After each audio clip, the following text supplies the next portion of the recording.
Did you catch it? What's the difference between those two? Take that guy out there. If you're not sure why that was different, go back and watch it again. Give it a second. Check it out, see if you can spot it. If you did, you may have already spotted that I'm playing two different whistles. I'm playing a D whistle on the first clip, and then as I joined in the second half, the second time through the tune, with a C whistle. How? Play it in different fingerings. The more important question is why, and that's what we're going to talk about in this video.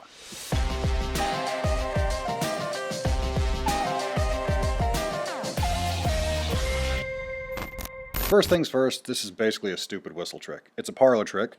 It's not necessary, but it is kind of fun.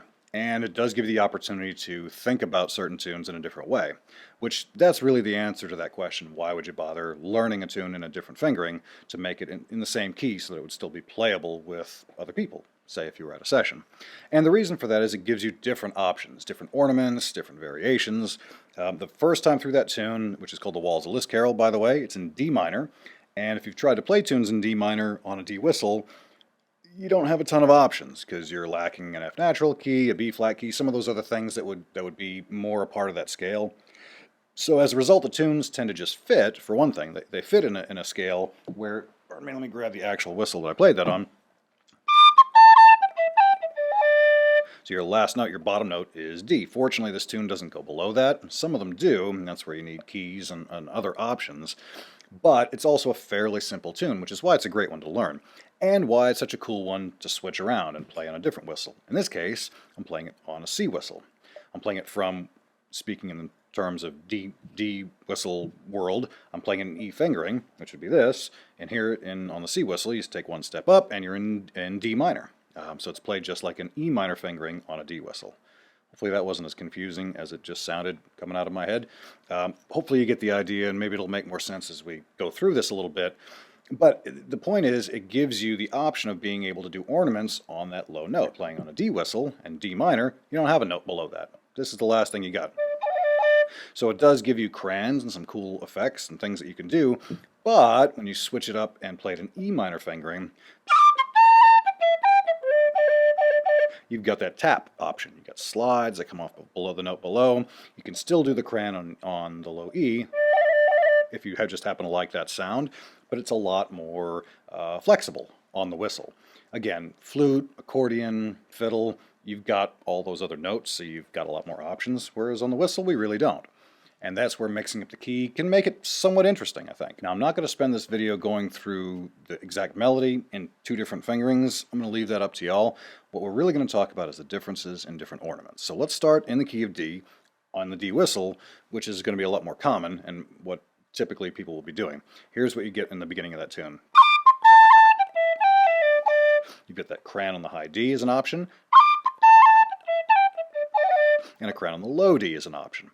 Both very cool, both sound really interesting. Here's the option that you'd get on a C whistle playing an E minor fingering, still in D minor.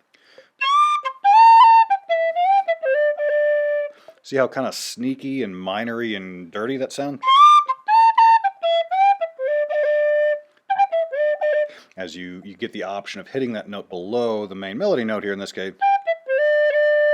And it's got that just kind of cool, dirty sound, I think, which you just simply can't get because of the physics of the instrument. Likewise, if we're going to play it in C minor, still get the crayon, still get that other stuff, but you lose that ability to slide into that lower note. Now, that second section,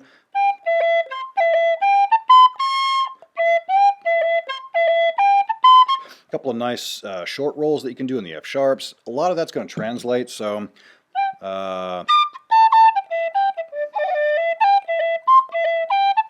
you've got that option on the E, but you're hitting that C natural. And there again, works, sounds cool, but you're a little bit more limited on options for ornaments and accenting that. You can tap it. Tricky. I missed it the first two times. You could do a quick tap on that. if you wanted to, but otherwise you're just hitting the note, and there's not really a great way to accent that. Whereas in D minor on a C whistle, you can pop that. You can tongue it to give it a good strong accent, because that high C in this case, the C natural on the C whistle, is going to be a lot stronger than a C natural on a D whistle. Likewise, the same, it holds true for any whistle. That's just a weaker note, versus you can hear how much more energy you can put behind it without worrying about breaking it or it just kind of sounding sort of weak and lame. So again, option. Now the last phrase is kind of the coolest, dirtiest part of all. Well, not quite, but it's up there. You get that move, or just staying down low with that same sort of slidey, dirty part. Now, compare that to here.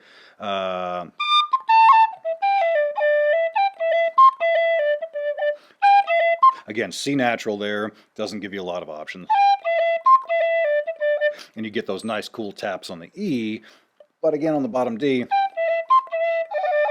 could do a cran, which I'm going to tell you right now is going to sound a lot better on pipes or flute than it will on the whistle, but it's an option. Or I would argue that playing it on the C whistle is a little bit less flashy, maybe a little bit more subtle, but a little bit more dirty and thoughtful, I think, which is kind of why I like it. Now, on the B part,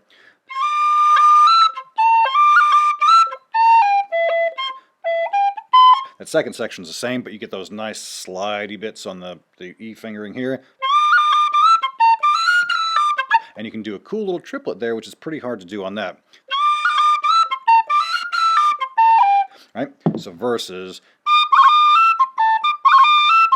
you can do crans, which again are cool, not quite as cool as they are on flute and pipes. You could do that same triplet, but again, because we don't have that F natural key, you kind of have to half hole it, and it's probably not going to be quite as strong. You're just kind of banking off that note, which you can get, it'll work, but compare that to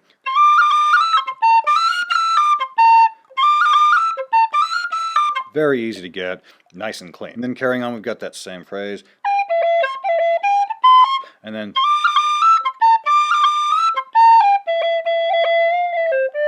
you can sit on that one note, rolling off of it, versus again,